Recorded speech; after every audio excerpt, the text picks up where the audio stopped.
राजा बलि के सामने गई। राजा बलि से कहा, ओ भैया, इन पे तू पूरे महल के चक्कर क्यों लगवा रहा है? इन्होंने क्या दोष कर दिया है? राजा बलि तो कुछ नहीं बोले, लेकिन विंध्यावली कहने लगी, ए देवी जी, हमसे बात करो, हमसे बात करो। तब कहाँ गई थी ओ देवी जब इन्होंने मेरे पिया की पीठ न पाई है? जो अब पीर तुम्हारे हो रही है, ऐसी पीर पर आई है। तब कहाँ गई? लक्ष्मी जी कहने लगी, बहना, अब जो तुम्हें कहना हो सब कह लो। अब ये हाथ मुट्ठी के तो है ना, जो चादर के छोर में बांध के रखे। हम तो जब ते इनके संगे आई, हमाओ सब चोला सूखियो।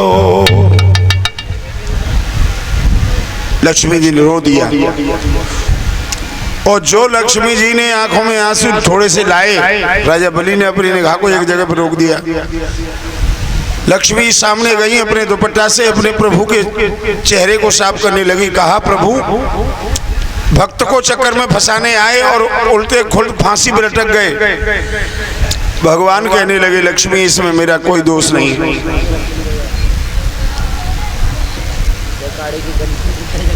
इसमें मेरा कोई दोष नहीं है। क्यों?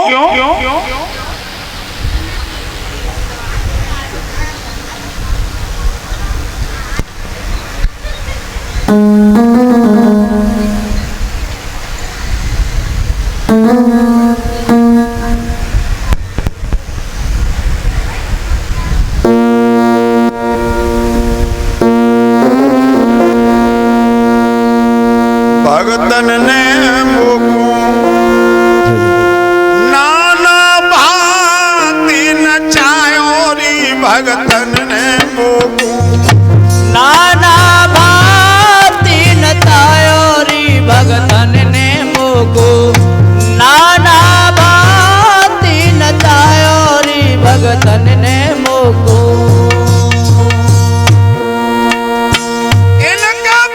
सुनो लक्ष्मी, इनके पीछे सुनो लक्ष्मी, मैंने बैकुंठ बिसरायो री। भगतन ने मोको नाना भांति नचायो री। भगतन ने मोको नाना भांति नचायो री। भगतन ने मोको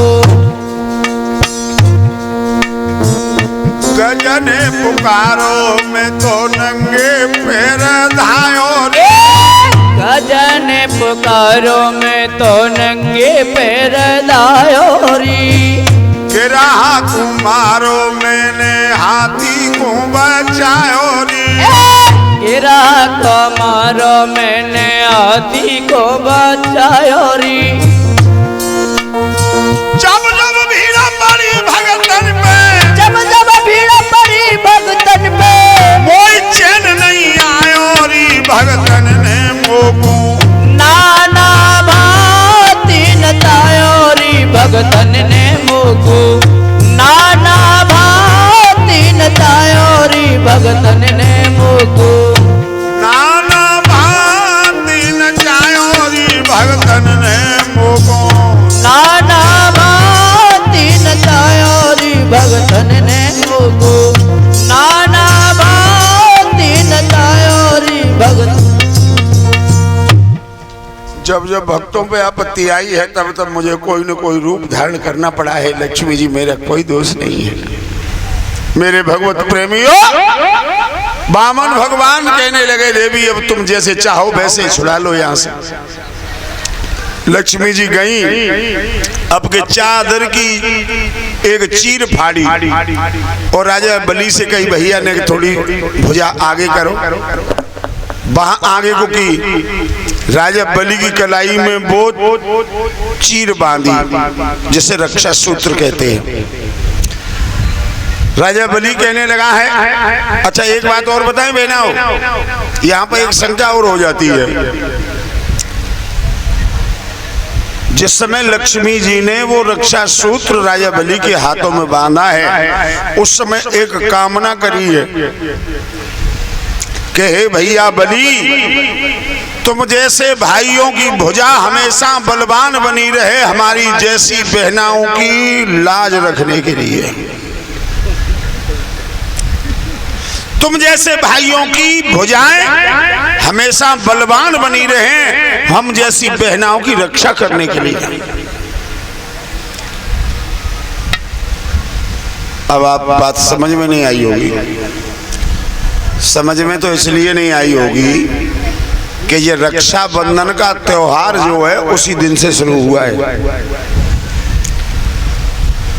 तुम ज्यादा क्या करती हो, या तो 5 रुपए की या 10 रुपए की या फिर चांदी की बनवाओगी, या फिर कोई ज्यादा बड़ी बहन बेटी पैसे वाली होगी तो वो सोने की बनवा लेती है।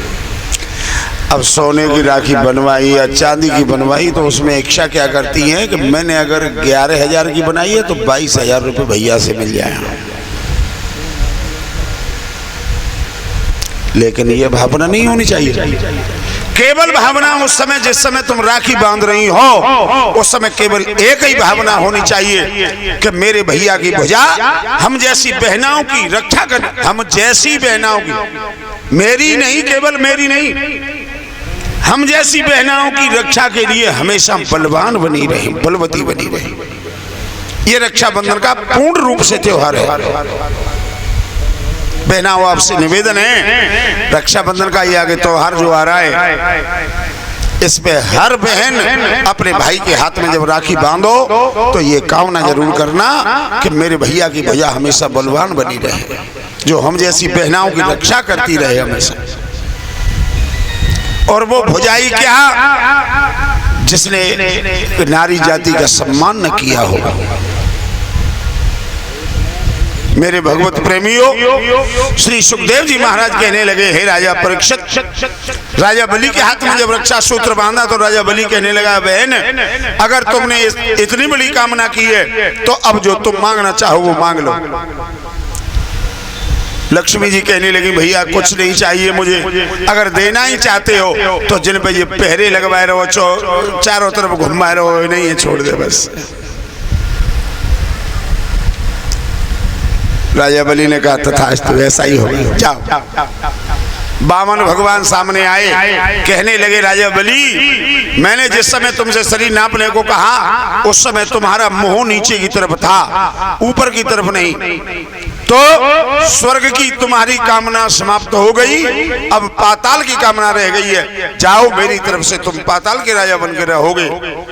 मन चीती होवे नहीं प्रभु चीती तत्काल, बल जान कहत बैकुंठ को भेज दो पाताल।